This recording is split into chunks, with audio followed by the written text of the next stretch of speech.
알겠습니다. 실전 모의고사 5회 251쪽이요. 다리 저는 사람. 문학만 오늘 2개 보고 끝낼 건데 문학 작품 자체도 그렇게 어려운 작품들이 아니어서 부담이 덜 되질 거라 생각을 합니다. 일단 작품 제목에 나와 있는 것처럼 다리 저는 사람이라고 하면 몸이 조금 불편한 사람을 다리 저는 사람이라고 설명을 할 겁니다. 그래서 우리가 아무런 생각 없이 살아가고 있는 일상생활 속에서는 다리 저는 사람이라고 하면 부정적으로 볼 수도 있지만 이 작품에서는 다리 저는 사람의 걸음걸이를 보고 작가가 느낀 새로운 인식을 우리에게 형성하고 있는 작품이 다리 저는 사람이라고 보시면 되겠죠. 일반적으로 다리가 불편한 사람들을 볼 때 좀 부정적인 생각을 가지고 있다면 글쓴이는 그러한 생각을 뒤집어서 우리에게 전달을 할 겁니다. 그럼 당연히 다리 저는 사람이 있다면 우리와 같이 어딘가 몸이 불편하지 않고 정상적으로 살아가는 꼿꼿하게 걷는 사람들이 나올 겁니다. 그럼 어딘가가 불편한 사람과 멀쩡하게 다니는 사람을 대조해서 결국 글쓴이는 다리 저는 사람이 더 긍정적이다 라고 하는 메시지를 우리에게 전달을 하겠죠. 결국 우리에게 말하고자 하는 바는 뭐냐면 사회적으로 약한 위치에 있는 이런 사람들을 사회적 약자라고 설명을 하죠. 사회적 약자에 대한 부정적인 인식에 대해서 우리들에게 반성 또는 성찰할 수 있는 계기를 부여해주는 작품이 다리를 저는 사람입니다. 결국 다리를 절며 걸어다니는 사람들의 삶도 가치 있고 오히려 그들의 삶이 더 높게 평가받을 수 있다라고 하는 메시지를 우리에게 전달하고 있다라고 보시면 될 것 같습니다. 아래 본문 들어가서 살펴보도록 하겠습니다. 꼿꼿하게 걷는 수많은 사람들 사이에서 라고 나와 있는데 꼿꼿하게 걷는 수많은 사람들 가로쳐 보시면 정상과 비정상으로 따졌을 때 이 사람들은 정상인이지만 꼿꼿하다라고 하는 부서 때문에 어떤 느낌을 주냐면 굉장히 유연하지 못한 즉 경직된 삶을 사는 현대인들의 모습을 대표하는 것이 꼿꼿하게 걷는 사람들이라고 보시면 돼요. 그러니까 유연성이 떨어진다. 상황 대처 능력이 상대적으로 부족하다. 이런 식으로 새로운 인식을 드러내고 있다라고 보시면 되겠죠. 사이에서 밑줄 그는 춤추는 사람처럼 보였다. 밑줄 쳐보시면 1번 여기서 말하는 그라고 하는 사람이 바로 다리 저는 사람이 누구예요? 다리를 절며 걸어가는 사람을 거기 나와 있는 것처럼 춤추는 사람처럼 이라고 하는 비유적 표현을 사용하고 있다라고 해도 특이사항 없고요.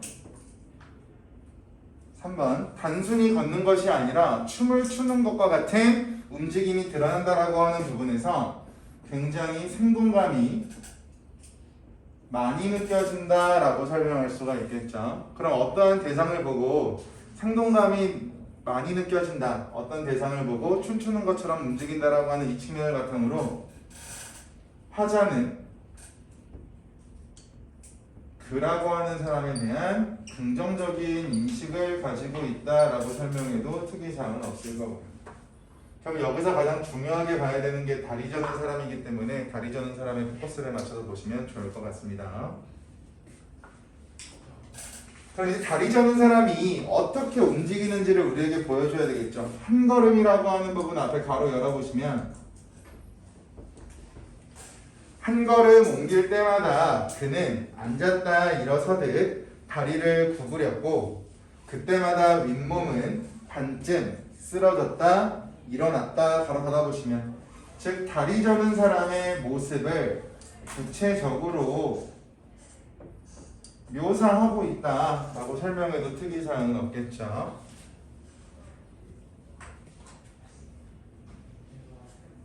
알겠습니다. 여기 밑줄 쳐볼까요? 요란하고 기이한 걸음. 사람이 걸어가고 있는데 그것을 요란스럽다, 그것을 기이하다, 즉 이상하다라고 말하고 있는 도구를 통해서 다리 저는 사람에 대한 차별적 인식이 드러나고 있다라고 설명해도 특이사항이 없겠죠. 다리 저는 사람들이 걸어다니는 것도 그 사람들도 목적을 두고 목적지를 향해서 움직이는 행위에 불과한데, 그런 다리를 저는 사람들이 걷는 모습을 가지고 요란하다, 기이하다라고 평가하고 있으니 다리 저는 사람에 대한 차별적 인식도 작품 속에 드러나고 있다. 지하철 역사가 적막해지도록 조용하게 걸었다. 가로 여시면 사람들의 반응이 되겠죠. 다리 저는 사람이 있으면 그 사람에 대해서 피해 주거나 그 사람이 걸어다니는 모습을 보고 사람들이 의식하지 않을 테니까 주변이 조용해진 사람들의 반응이라고 보시면 될 것 같습니다. 어깨라고 나오는데 어깨 앞에 가로 열어보시면 그 부분부터 뭐가 나올 거냐면 화자의 인식의 전환이 나올 겁니다. 차별적 인식을 가지고 있던 화자가 이 부분부터 인식이 뒤바뀔 거예요.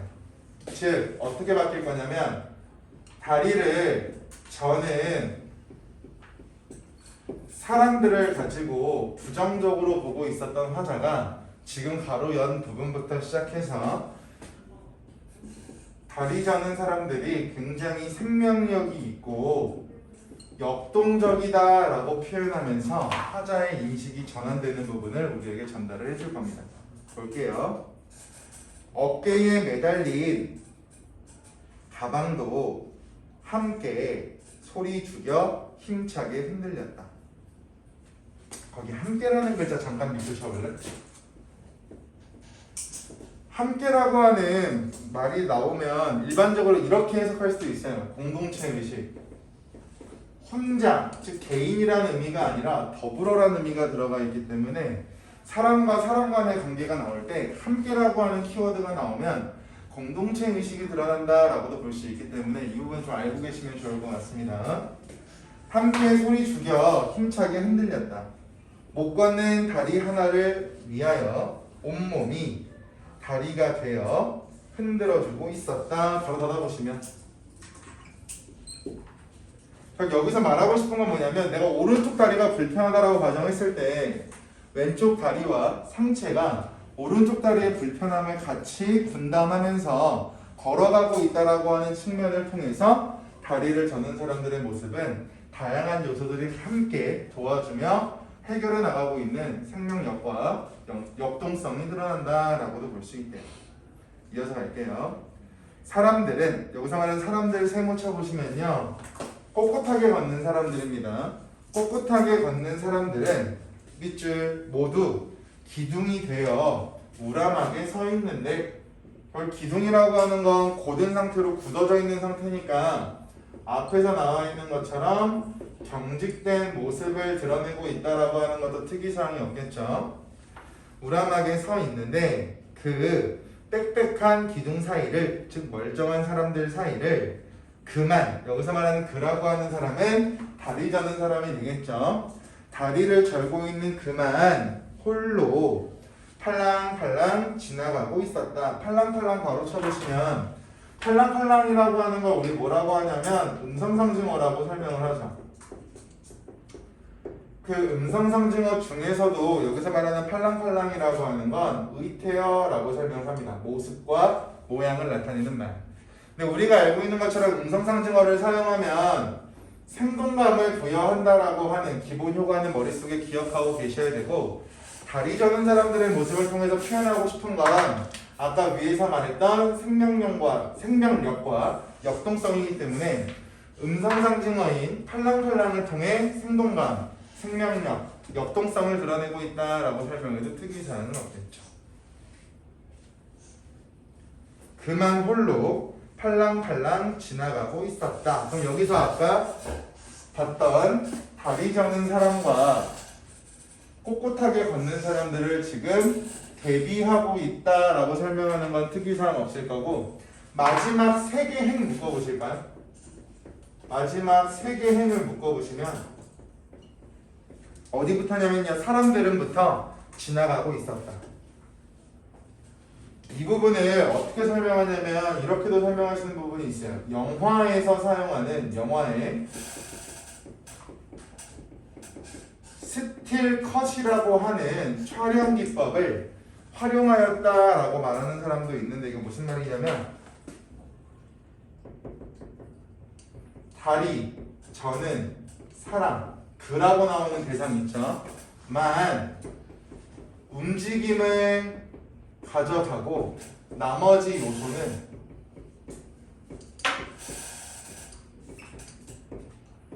정지되어 있는 상태로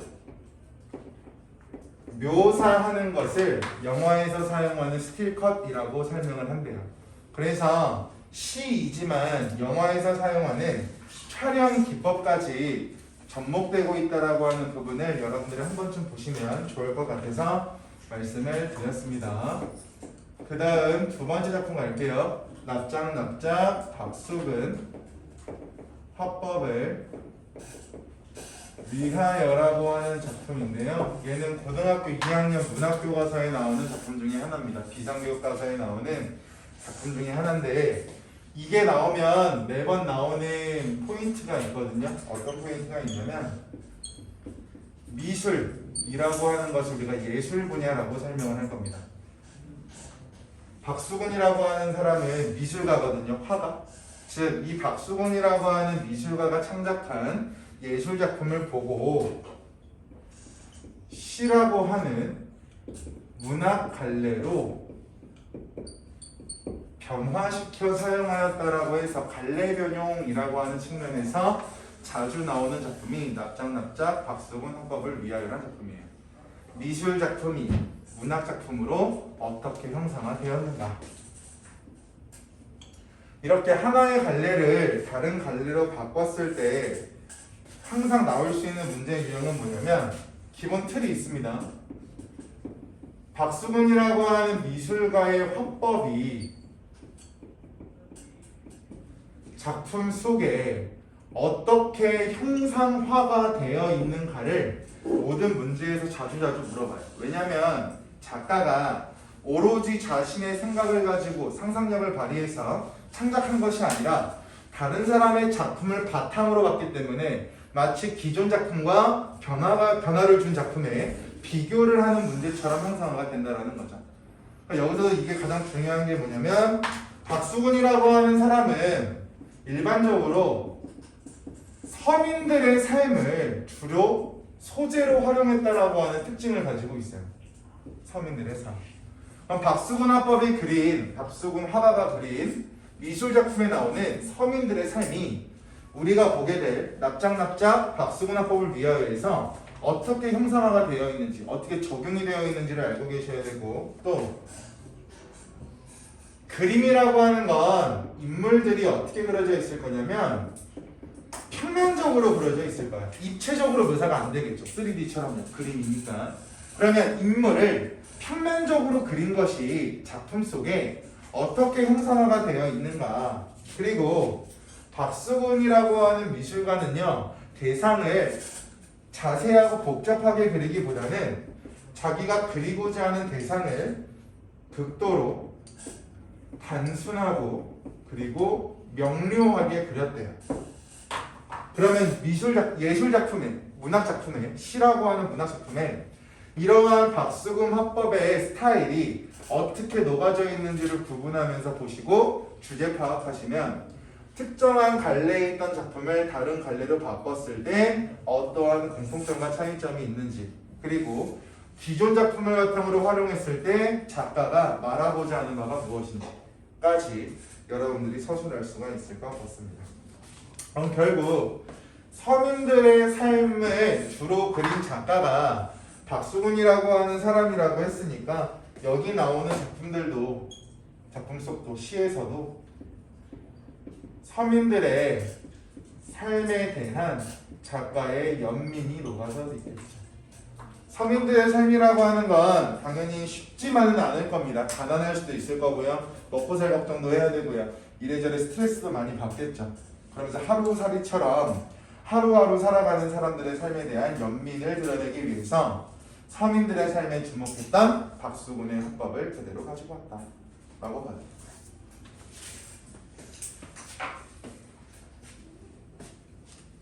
가겠습니다. 시상전개가 좀 독특합니다. 이 작품의 시상전개가 시가 어떻게 전개되는가가 시상전개잖아요. 하나님에게 묻는 형식으로 나와요. 그래서 마치 누군가와 대화하고 있는 형태로 나오지 독백체가 아니기 때문에 시상전개 방식까지 여러분들이 캐치하고 계시면 좋을 것 같아요. 알겠습니다. 9월 모의고사 목표등급 만드신 분들 선물센터에 앞에 가면 있으니까 적어서 내세요. 얼마 안 남았으니까. 보겠습니다. 드문드분 이라고 나오는데요. 드문드분 앞에 가로 한번 열어보실까요? 드문드분 세상을 끊어내어 한 며칠 눌렀다가 가로 닫아보실게요. 박수근 화법이 박수근 화가가 그림을 그리는 행위가 나와 있는 게 1행이고요. 거기서 우리가 주의해서 봐야 되는 포인트는 뭐냐면 눌렀다가. 눌렀다라고 하는 건 무언가를 납작하게 만드는 부분이 될 텐데 이 눌렀다가라고 하는 건 박수근 화가의 화법이라고 보시면 됩니다. 박수근 화가는요. 입체적인 대상도 평면적으로 그렸대요. 그럼 입체적인 대상을 평면적으로 그리기 위해서는 그 대상을 누르는 작업이 필요하겠죠. 그럼 결국 입체적인 대상을 평면적으로 형상화하기 위해서 누르는 행위를 보였다라고 하는 건 어떠한 것을 말하고자 하는 의도가 내포되어 있냐면 서민들이라고 하는 것도 평면적인 삶이 아니죠. 3D죠. 우리 사람은 3D잖아요. 입체적인 사람이 될 텐데 결국 삶의 무게에 눌린 듯한 서민들의 이미지를 표현하기 위해서 눌렀다가 라고 하는 누르는 박수근 화가의 화법이 드러나고 있다. 마지막에 표 채우는 건 다 수업하고 나서 연결 지어 드릴 겁니다. 그래서 일단 빈칸으로 놨던 거고요. 중간중간 끊길까봐. 한 며칠 눌렀다가 벽에 걸고 바라본다. 흰 하늘과 여기 가로쳐 볼까요? 쭈구린 아낙네 둘. 그럼 쭈구린 아낙네 둘이라고 한다면 결국 힘이 없고 굉장히 가난한 여인들의 모습이 되겠네요. 벽 위에 납작하게라고 하는 걸 동그라미 쳐볼까요? 눌렀다가나 납작하게나 두 가지 모두 다 같은 역할을 할 테니까 납작하게 뻗어 있다. 가끔 심심하면 여기 가로쳐보자. 여편네와 아이들. 여편네와 아이들이라고 하는 것도 힘이 없고요. 가난한 여인 또는 가난한 서민의 모습을 형상한다라고 할 수가 있겠죠. 아이들도 한 며칠 눌렀다가라고 하는 말 또 나왔으니까 반복적으로 사용되고 있다라고 하는 거 특이사항 없을 거고요. 벽에 붙여놓고 여기 가로쳐보자. 하나님 보시기 어떻습니까? 아까 잠깐 말씀드렸던 거죠. 하나님이라고 하는 대상을 현재 청자로 설정해 놨습니다. 화자가 대하고 있는 청자로 설정해서 표현하고 있고요. 어떻습니까? 라고 물어보는 건 정말 대답을 요구하기 위한 게 아니라 답이 정해져 있는 설의적 표현이 되겠죠. 그럼 어떠한 메시지를 던지고 싶냐면 결국 서민들이 가지고 있는 서민들의 고달픈 현실을 반영하고 있는 부분입니다. 그리고 아까 체크했던 쭈구린 아낙네 둘이랑 여편네와 아이들 있잖아요. 힘없고 가난한 여인이나 서민의 모습을 나타낸다. 이게 박수근 화가가 그린 새 여인이라고 하는 미술 작품이 있대요. 그래서 이 새 여인이라고 하는 미술 작품을 시라고 하는 문학 갈래에 녹여내기 위해서 변형한 부분이다라고 캐치하셔도 틀리지 않고요. 그래서 지금 작가는 시인은 새 여인이라고 하는 미술 작품을 보고 형상하고 있다. 이렇게 생각하셔도 특이사항은 없겠죠. 이어서 가겠습니다. 발바닥도 없이 바로 쳐볼까요? 사람이라면 발바닥은 좀 그려야 될 것 같은데 발바닥도 없다라고 하는 게 아까 박스에서 봤던 세 번째입니다. 대상을 극도로 단순하고 명료하게 표현하고 있다. 그런데 생각해볼까요? 발바닥이 없다라고 하는 것은 인간이라면 누구나 가지고 있어야 되는 신체 중에 하나가 될 겁니다. 근데 이러한 발바닥이 없다라고 하는 것은 결국 기본적인 것도 갖추지 못한 서민들의 삶을 형상화하기 위해서 대상을 극도로 단순하고 명료하게 표현했다라고 해석을 하면서 서민들의 삶에 대한 연민, 서민들의 삶에 대한 따뜻한 작가 또는 화가의 시선이 드러난다라고 보시면 되겠죠. 이 내용이 아래도 이어질 거니까 같이 볼게요. 발바닥도 없이 서성서성, 입술도 없이도 마찬가지 똑같이 가로치시면 되겠죠. 대상을 극도로 단순하고 명료하게 제시하고 있다. 슬그머니, 표정도 없이 슬그머니. 그럼 표정도 없다라고 하는 거 똑같아요. 대상을 극도로 단순하고 명료하게 설명한다. 사람 얼굴 보면은 표정이 두드러지게 드러나잖아요. 근데 이런 표정도 없다라고 말하니까. 그렇게 웃고 나서 밑줄 피도 눈물도 없이 바짝 마르지. 피도 눈물도 없이 바짝 말랐다라고 하는 건 결국 감정이라고 하는 요소가 전부 다 제거된 상태가 될 겁니다. 감정이란 상태는 존재하지도 않고 결국 각박하게 살아가고 있는 서민들의 삶의 모습이 되겠죠.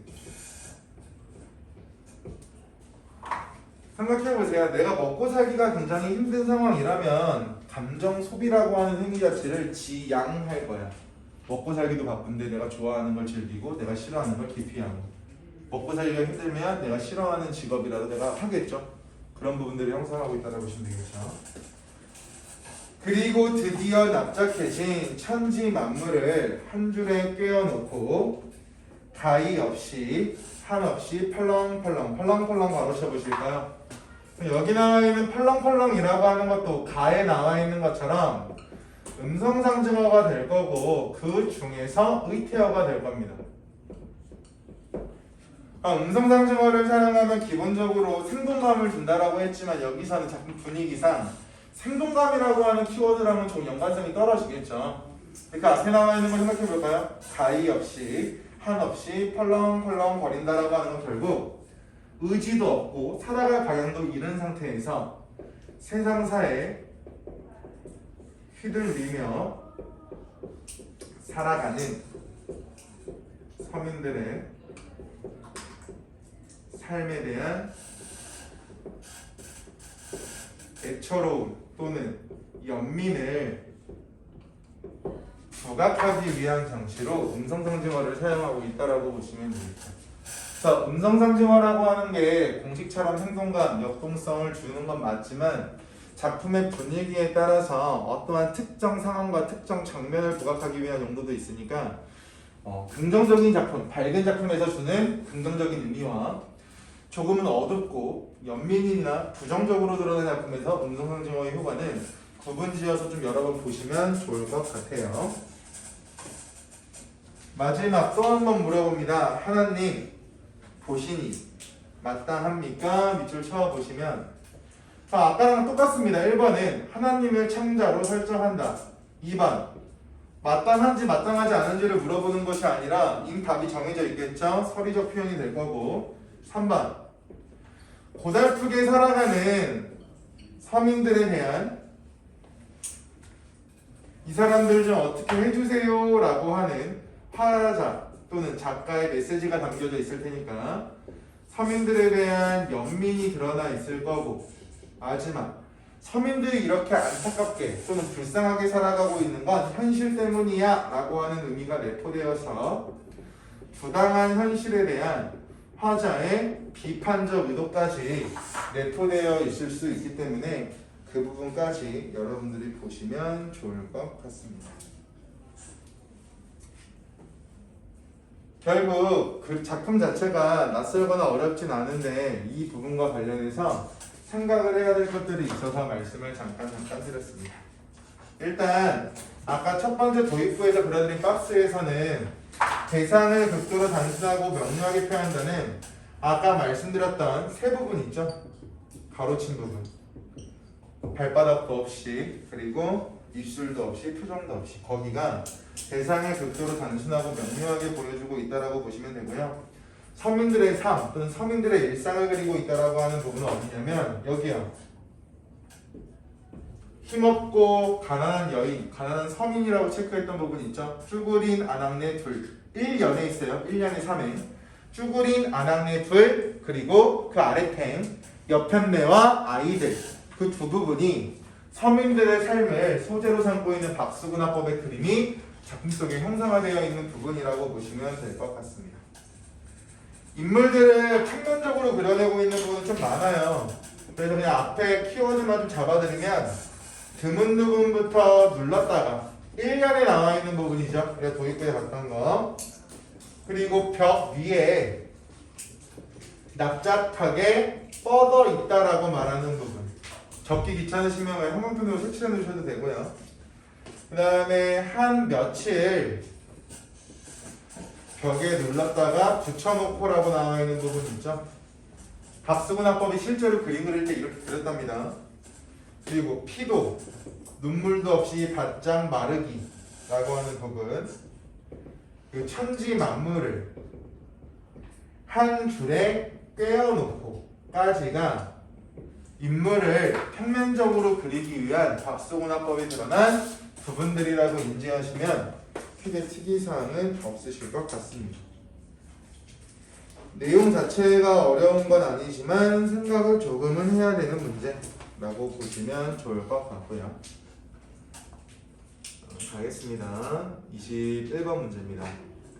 가와 나의 공통점으로 적절한 것은 1번 색채 이미지를 활용해서 대상을 생동감 있게 묘사하고 있다. 색채 이미지라고 하는 건 가에는 없죠. 가에는 없죠. 나에서 굳이 따진다면 흰 하늘에서 흰 정도가 되겠네요. 그죠? 하지만 얘가 생동감 있게 묘사되고 있다는 좀 애매하겠지만 2번 화자의 정서 변화를 야기라고 하는 글자는 불러일으키다는데 정서 변화를 야기하는 공간은 없으니까 해당 사항 없고요. 정답은 3번이죠. 대상에 대한 관찰. 다리 저는 사람 관찰했고요. 박수근화가의 그림을 관찰했고요. 그 다음에 3번으로 끝나겠죠. 4번은 가 때문에 안 되고요. 5번은 자신의 삶에 대한 성찰적 태도도 해당 사항 없으니까 틀렸고요. 22번 가에 대한 감상으로 적절하지 않은 것은 이라고 나와 있습니다. 이 작품은 사람들이 빽빽히 들어간 지하철 역사 안에서 다리를 절며 걸어가는 한 사람의 모습을 묘사한답니다. 독특한 걸음은 화자뿐만 아니라 다른 사람들의 시선을 끌어 주목을 받았는데 화자는 그가 걸어가는 모습을 구체적으로 묘사하여 다리를 절지 않는 사람의 경직된 모습과 대비시키고 있다. 정답은 4번이 되겠죠. 경계심을 표하는 사람들의 시선으로 인해 위축됐다라고 하면 걸어가지 못해야 되겠지만 잘 걷고 있잖아요.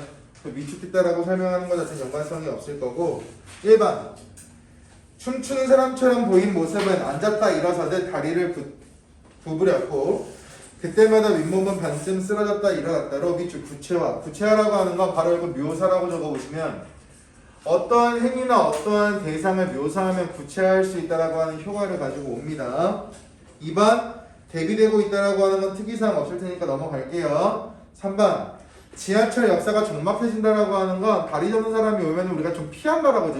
무의식적으로 불편한 사람이 오면 좀 피하잖아요. 사고 날까봐. 그렇기 때문에 주변이 조용해진다는 그의 걸음걸이에 대한 다른 사람들의 반응 맞는 말이 될 거고요. 5번 다리를 절지 않는 사람들을 기둥이 되어 우람하게 서 있는 모습으로 표현해 그의 걸음과 대비된 다른 사람들의 경직된 모습을 부각하고 있다. 맞는 말이 되겠죠. 기둥 자체가 단단하게 서있는 모습을 나타낸다라고 했으니까. 23번 나를 읽고 떠올린 의문을 학교 놀이집 게시판에 올려 보기와 같은 답변을 얻었다. 기억부터 미음까지 바탕으로 적절하지 않은 것은 1번 쭈구리 나낙네 줄이 벽 위에 납작하게 뻗어있다를 통해 화자가 박수군합에게 평면화 기법을 사용하여 억눌린 삶을 나타내는 화법으로 인식하고 있다. 맞는 말이 되겠죠. 입체감을 없애고 평면화하는 박수군합법의 합액의 독특한 화법이라고 나와 있으니까 서민들의 억눌린 삶을 나타낸다. 특이사항 없을 거고요. 니은 박수군합법 화백은 한국 전쟁 이후 힘겨운 삶을 살아가는 민중들을 대상으로 한 그림을 많이 남겼고 여펜네와 아이들은 이런 인물들이다. 그럼 힘겨운 삶을 살아가던 인물들, 즉 서민들이 되겠죠. 2번 보겠습니다.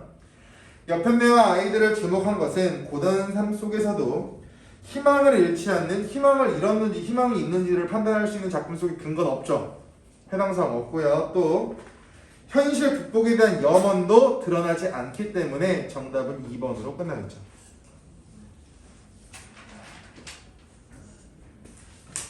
나머지는 충분히 해결이 되실 거고 24번 볼게요. 기억은 팔랑팔랑인데 이 팔랑팔랑이라고 하는 건 다리 저는 사람에 대한 음성상징어였고요. 니은의 팔랑팔랑이라고 하는 건 서민들의 애처로운 삶을 묘사하는 음성상징어라고 했죠. 적절한 것은 5번으로 끝나겠죠.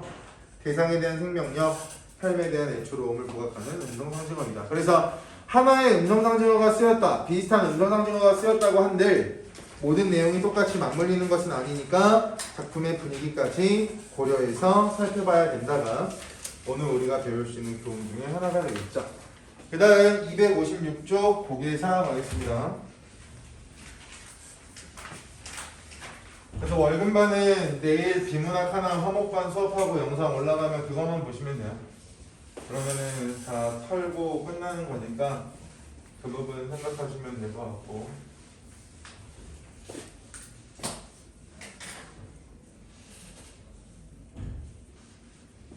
고개사 가겠습니다. 페이지 몇 쪽이냐면 페이지 256쪽입니다.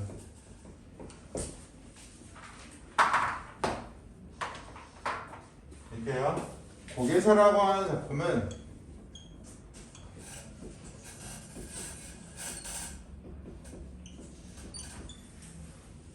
(6.25) 전쟁 직후의 이야기가 서술되고 있습니다. 한국전쟁이라고도 설명을 하죠. 6.25 전쟁 직후 피난지에서 겪었던 피난 생활의 고통과 서러움이 나오는 작품이 고개사인데요. 중요한 건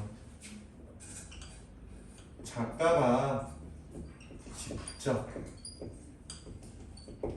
이 작품은요 소설임에도 불구하고요 작가가 실제 경험했던 이야기를 한다라고 해서 이런 것을 뭐라고 하냐면 자전적 소설이라고 해요. 내가 경험한 이야기를 바탕으로 서술한다. 자전적 소설. 그리고 이 피난지도 한 곳만 나오지 않고요 대구라고 하는 지역과 부산이라고 하는 지역이 나와요. 그럼 6.25 전쟁 직후에 굉장히 많은 혼란이 있었고 전쟁으로 인해 가지고 있던 걸 모두 다 잃어버린 사람들은 혼돈의 카오스를 생활할 수밖에 없었겠죠. 그러면서 피난 생활을 가져야만 했던 가족들이 겪고 있던 고통과 그로 인한 서러움까지 우리에게 전달하고 있는 작품이고 결국 이러한 상황을 통해서 인간성이 상실된 현실을 비판할 겁니다. 전쟁이 일어난 직후의 모습을 그려내는 작품은 대다수 인간성이 상실된 작품들이 굉장히 많이 나오죠. 자기가 먹고 살기 바쁜데 다른 사람을 좀 챙겨야 된다라고 하는 것 자체가 사람들이 가지고 있는 인간성이라고 하는 측면을 배제시킬 수 있습니다. 그럼 일단 이 작품이 가지고 있는 제목의 의미를 먼저 보셔야죠. 고개사. 고개사라고 하는 사람은 서커스단 같은 거 보면요 장기 뭐 밧줄 위에 올라가서 뛰고 악기를 연주하고 이렇게 연극을 하는 사람을 고개사라고 하는데, 이 고개사를 왜 이 작품의 제목으로 선정을 했냐면 결국 생존 위기에 놓인 나와 나의 가족들의 위태로운 삶을 고개사에 빗대어서 설명하고 있다라고 보시면 됩니다. 고개사가 고개를 한다라고 하는 것 자체가 굉장히 어려운 일이고 위태로운 상황이 되고, 서커스 같은 거 보다 보면 라고 하면서 우리가 위험한데 라고 생각하면서 바라보는 그런 고개들을 부리고 있다라고 보시면 되겠죠. 2번. 그럼 고개사들은 당연히 자기가 연극하는 거나 연기하는 게 실패하거나 실수할 수 있으니까 매번 불안한 마음과 긴장과 걱정을 달고 다닐 겁니다. 결국 삶에서 느끼는 삶의 고통과 피곤함을 우리 고단함이라고 하죠.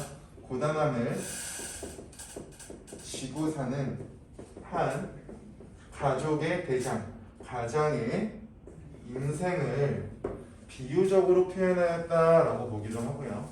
그러니까 아버지들이 연세가 드시면이라고 표현은 좀 애매한데, 어쨌든 우리가 어렸을 때 아버지께서 하시는 말씀을 듣는 것과 나이가 들고 아버지께서 말씀하시는 걸 들을 때 우리의 뜻도 달라질 겁니다. 우리도 머리가 크고 생각이 많은데 그거를 가지고 대들기도 하고 반항을 하기도 할 거고, 하지만 아버지들이 우리들을 먹여 살리기 위해서 밖에 나가서 일하시는 행동 자체는 아버지가 가지고 다니시는 삶의 고통과 삶의 고단함이 되겠죠. 그러한 가장의 모습을 고개사라고 하는 제목을 통해서 표현하고 있고요. 또 마지막 3번.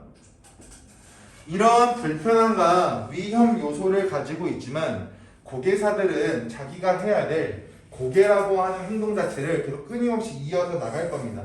결국 묵묵히 삶의 고통을 견디고 살아가겠다는 의지가 드러나는 제목이라고도 해석을 합니다. 아무리 힘들지만 참고 맞서 싸워서 나가야 된다.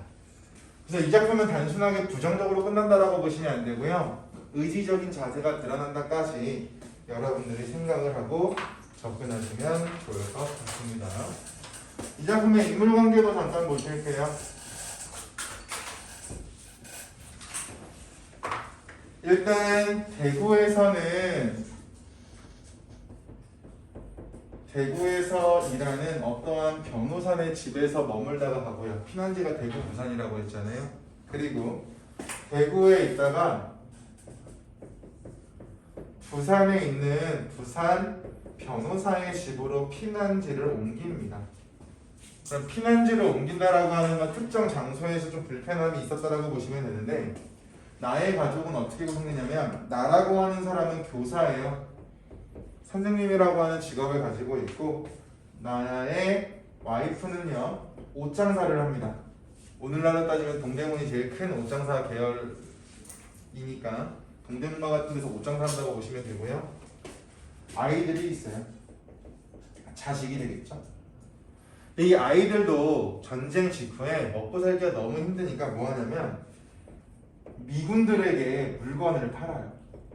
자기들이 먹고 살기 위해서 또는 부모님을 도와주기 위해서 미군들에게 물건 팔면서 생계를 유지하는데, 결국 나의 가족들은요 여기저기 떠도는 피라민이기 때문에 집이 없어요. 불안정한 삶을 살 겁니다. 힘든 삶을 살아갈 거. 근데 이 대구 변호사의 집에서는 헛간에서 살아요.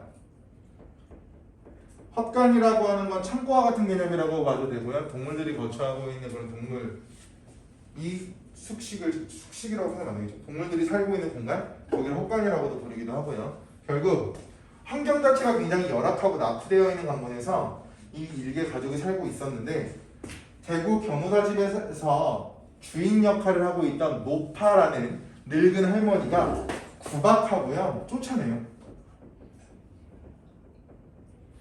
그럼 당시 6.25 전쟁으로 인해서 갈 곳이 없었던 나의 가족은 헛간 살림으로도 나름대로 만족하고 억지로 살았겠지만 노파로부터 구박하고 쫓아내면 당하기 때문에 부산으로 가요. 근데 부산에 갔더니 와이프의 동생, 즉 처제가 살고 있던 집이 부산 변호사 집이기 때문에 나의 가족들은 부산으로 가서 처제 방에서 함께 지냅니다. 생각해보세요. 처제 방이라고 해도 공간이 넓진 않을 겁니다. 그럼 한 조그마한 방에서 한 5명 정도가 살고 있다고 생각을 해보시면 답답했겠죠. 이 상황에서 부산 변호사 집에도 늙은 영감이 한 명 나옵니다. 대구 변호사인 노파가 쫓아냈고, 부산 변호사 집에도 영감이 한 명 사는데 그 영감이 쫓아내려고 해요. 그러면서 피난민 생활을 하고 있던 나의 가족이 겪고 있는 어려움 등이 이 작품 속에 등장한다 라고 보시면 될 것 같습니다. 6.25 전쟁 당시에 나오는 작품들을 지난번 설명 한번 드렸던 것 같은데 전후소설이라고 한다고 했습니다. 6.25 전쟁 직후에 쓰여진 작품들은요, 인간성 상실이라고 하는 주제가 굉장히 많고요. 이러한 인간성 상실을 경험한 작품 속에서는 좌절하거나 극복 의지를 드러내거나 인간의 상처는 인간의 상처로 치유해야 된다라고 해서 휴머니즘성 작품을 서술하는 경우도 있습니다. 하지만 이 작품은 의지를 통해서 또는 의지를 표현한다라고 하는 부분에서 끝난 작품이기 때문에 여러분들께서 알고 계시면 좋을 것 같고, 본문은 쉬었다가 진행하도록 하겠습니다.